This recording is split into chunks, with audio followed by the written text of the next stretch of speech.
온누리교회에서 이렇게 지원을 해 주셨어요. 그래서 이 아이들이 그 옷을 입고 수련을 했답니다. 너무 감사합니다. 예.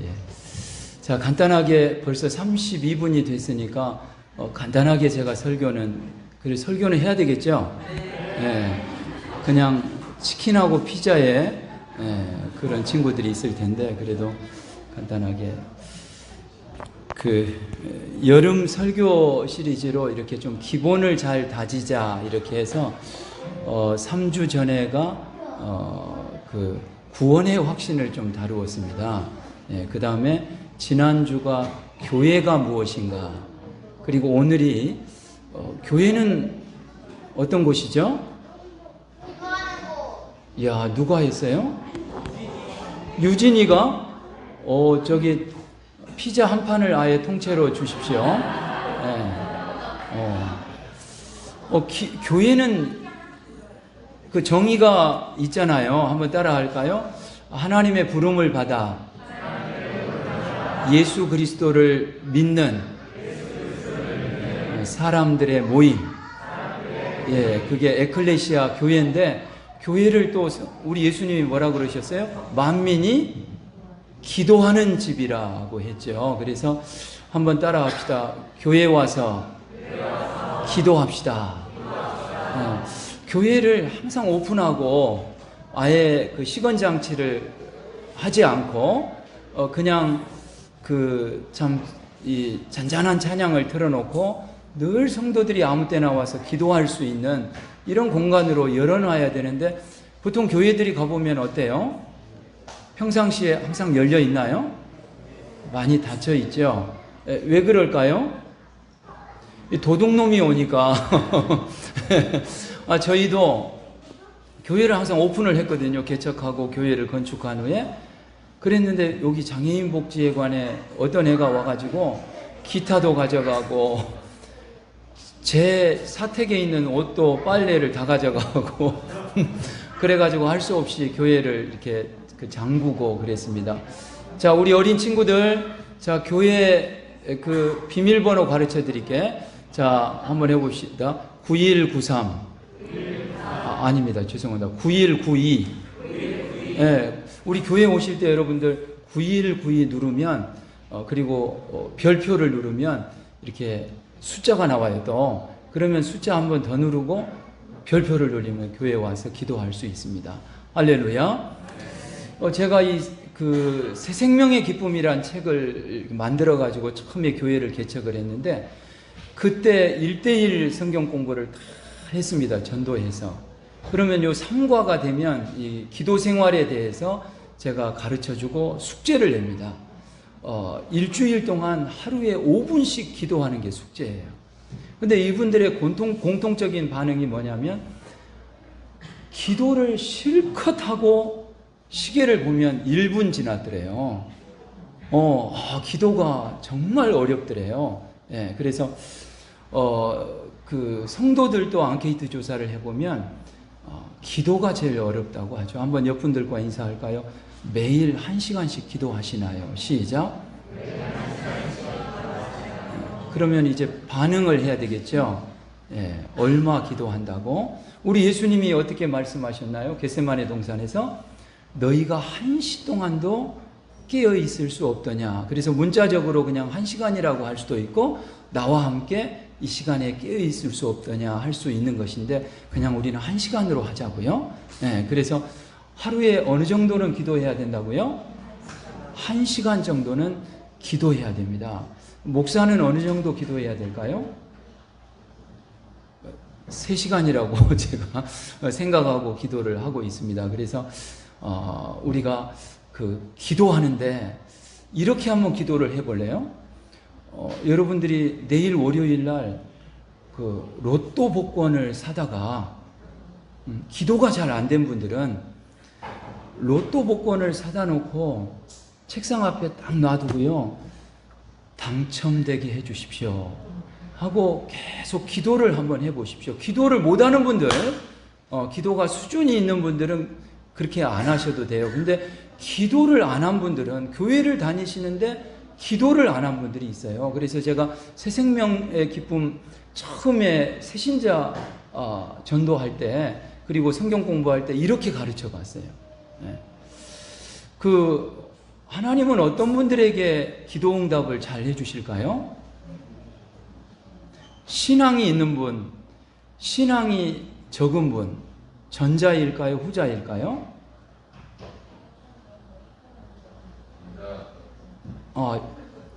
신앙이 별로 없는 분들의 기도를 잘 들어주십니다. 제 경험에 의하면. 왜 그러냐 하니까, 신앙이 좋은 분들은 어떻게 기도하냐면요, 감기 낫게 해주세요, 이렇게 기도를 잘 안 해요. 우리 자녀 점수 잘 맞게 해주세요, 이렇게 기도를 하지 않습니다. 어떻게 기도하냐면, 우리 자녀 하나님의 영광을 위한 도구로 사용해 주세요, 이렇게 기도하니까 기도 응답이 됐는지 안 됐는지 체크가 잘 안 돼요. 그런데 신앙이 어린 성도들은 어떻게 기도하냐면, 하나님 김장철인 때 김치냉장고가 필요해요. 이렇게 기도하니까 체크가 잘 돼요. 그러니까 여러분들이 좀 신앙이 허접한 분들은, 신앙이 조금 적다고 생각한 분들은 굉장히 단순하게 기도를 해보세요. 그러면 하나님은 어떻게 응답을 하시냐면, 하나님의 살아계심을 보여주셔야 되잖아요. 그리고 믿음을 갖게 해주셔야 되잖아요. 그러다 보니까 굉장히 단순한 기도에 우리의 신앙이 어릴 때는 응답을 해주십니다. 그래서 여러분들 부끄러워하지 마시고 단순한 기도도 하실 수 있기를 바랍니다. 어떻게 하시라고요? 로또 복권을 그냥 사다 놓고 당첨되기를 원합니다. 통계적으로 거의 불가능한 일이잖아요. 그렇죠? 그런데 한번 그렇게 기도를 해보시면서 기도의 습관을 길러보시면 대단히 좋겠어요. 자, 우리 그 다음 구절 좀 읽어볼까요? 같이. 기도는 따라 합시다. 응답이 있습니다. 기도는 약속이잖아요. 죄인인 우리 인생들을 불러서 하나님께서 독대를 청하시고 우리의 소원이 무엇인지를 아뢰도록 하시는 이 영광스러운 특권을 우리에게 주셨거든요. 자, 한번 같이 읽어볼까요? 시작. 구하라 그리하면 너희에게 주실 것이요, 찾으라 그리하면 찾아낼 것이요, 문을 두드리라 그리하면 너희에게 열릴 것이니, 구하는 이마다 받을 것이요, 찾는 이는 찾아낼 것이요, 두드리는 이에게는 열릴 것이니라. 누구의 말씀이시죠? 우리 예수님께서 처음에 제자들을 산으로 부르셔가지고 산상보훈 중에 있는 말씀이잖아요. 그런데 제자들에게도 이렇게 가르치셨어요. 구하라, 찾으라, 두드리라. 할렐루야. 또 그 다음에 이 선지자 예레미야에게도 이런 말씀을 하셨죠. 자, 같이 읽어볼까요? 시작.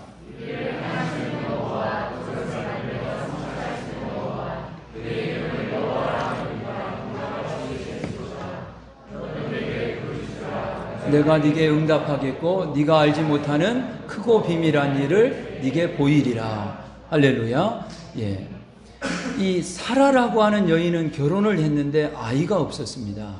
그래서 하나님 앞에 아이를 낳고 아이를 한번 젖먹여보고 아이를 안아보는 여인으로 살고 싶은 게 소원이었잖아요.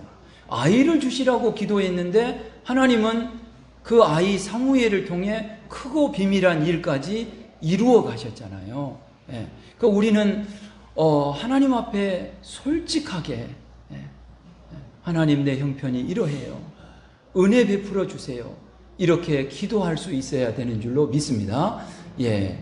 자, 그 다음에 오늘 읽었던 본문도 같이 한번 읽어볼까요? 시작.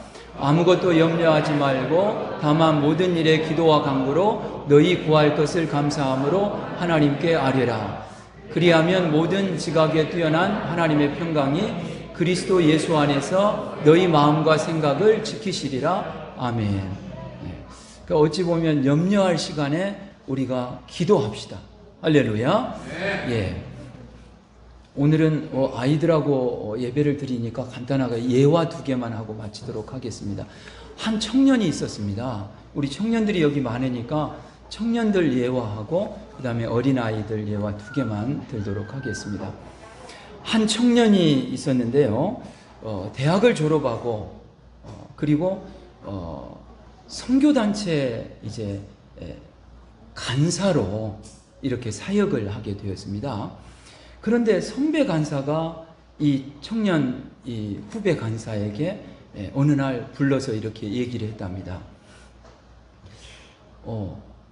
우리 아무개 간사, 아니 내가 가만히 보니까 저 자매 간사가, 김아무개 자매 간사가 당신이 사무실에 들어올 때마다 커피를 내오고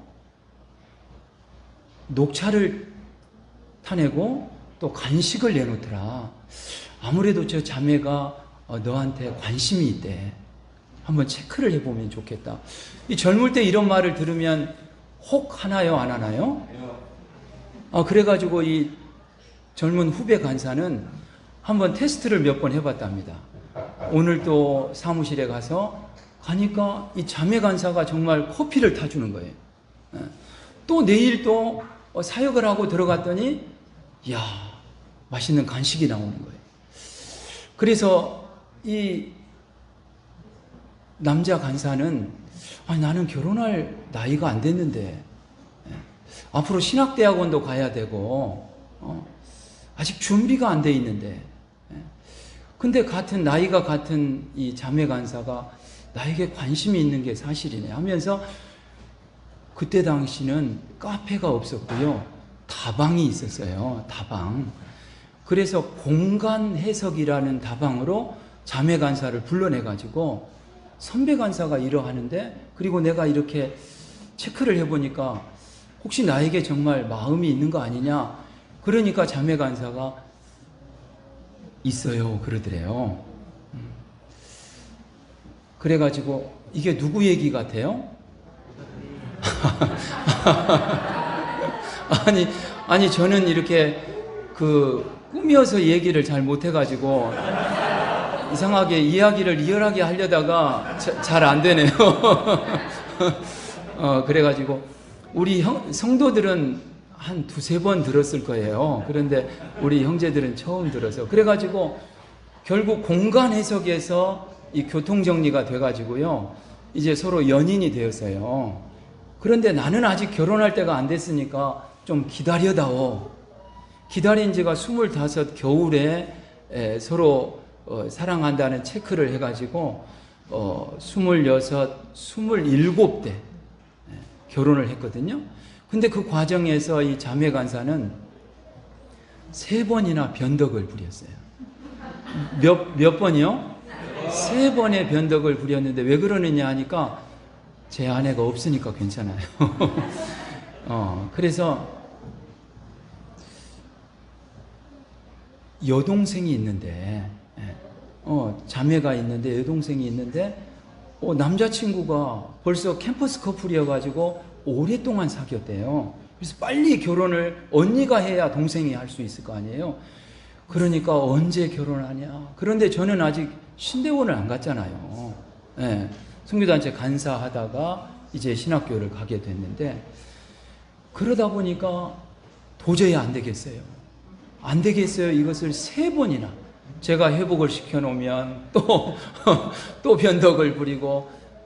그런데 제 마음속에 무슨 확신이 들었냐면, 결혼은 준비가 안 돼 있어도 이 자매가 나를 좋아한다는 얘기를 하기 전에부터 기도를 했었습니다. 3가지 기도를 했었는데, 하나님 반려자를 주신다면 저에게 언젠가 이런 자매를 주었으면 좋겠어요 하면서, 첫째, 가정교육이 잘 된 자매. 굉장히 이기적이죠. 그 다음에 2번째, 모태신앙이면서 선교단체 활동을 한 신앙의 색깔을 좀 아는 자매.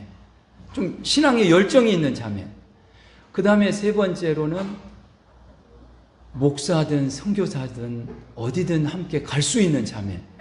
이렇게 3가지 기도를 몇 번 한 적이 있거든요.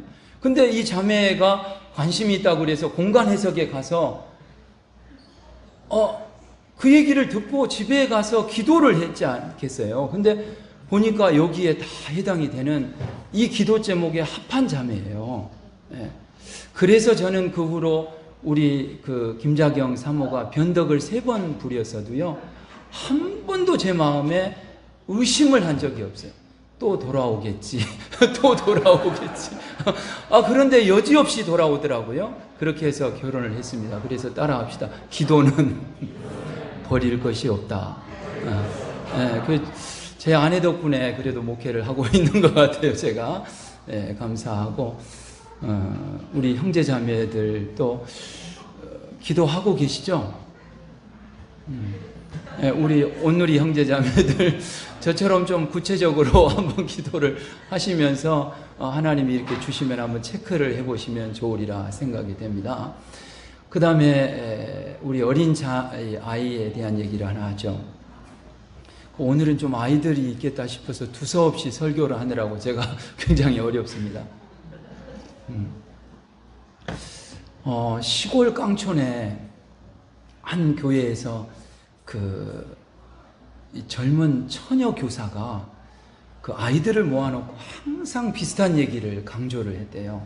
애들아, 하나님은 살아계신단다. 그리고 그 하나님은 너희를 사랑하신단다. 그리고 너희를 사랑하신 하나님은 너희의 기도를 항상 들어주신단다. 이렇게 가르쳤대요. 매번 어떤 본문은 달라도 하나님에 대해서 한번 해볼까요? 하나님은 살아계신단다.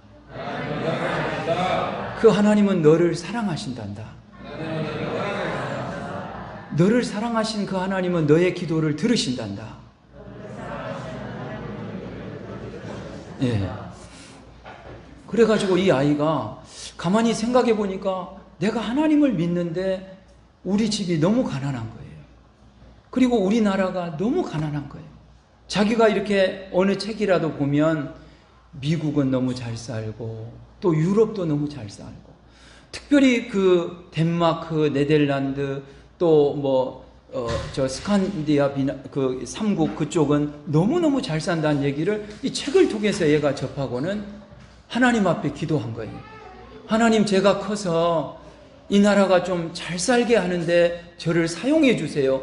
이렇게 얘가 기도하다가 갑자기 하나님이 감동을 주셨는데 편지를 쓴 거예요. 얘가 어떤 편지를 썼냐면 덴마크 국왕전서 이래가지고 편지를, 저는 가난한 나라의 그 시골의 소년이에요.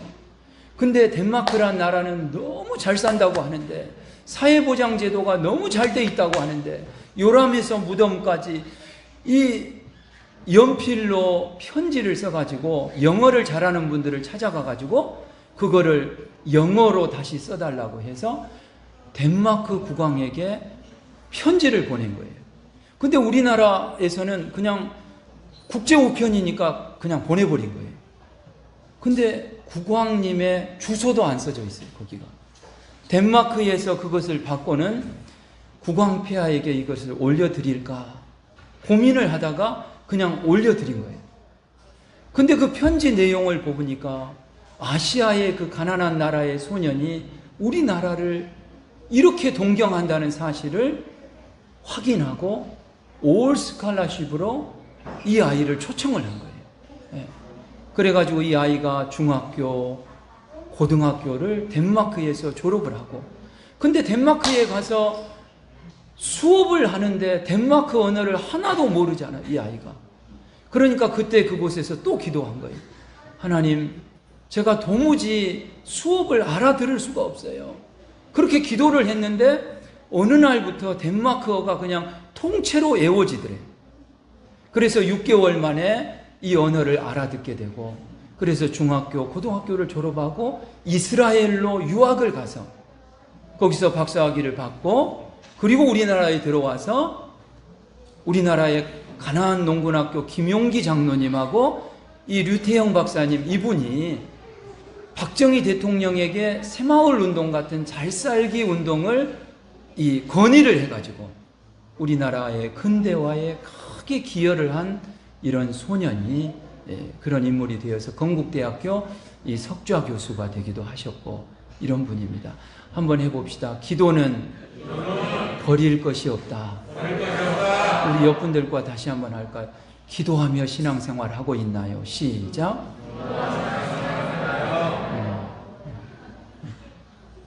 예. 가만히 이 목사로서도 생각을 해보면요. 이 새벽 기도 때마다, 기도할 때마다 참 하나님께 너무 감사하거든요. 그래서 저는 기도할 때 그냥 하나님 불쌍히 여겨주세요. 어떻게 하나님을 내가 독대하며 예수님 덕분에 예수님의 이름으로 성령의 이끌림을 받아서 내가 기도할 수 있을까? 감사합니다.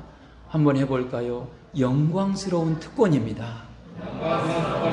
예, 염려할 시간에 기도합시다. 예, 우리 찬송가 361장 하도록 하겠습니다. 360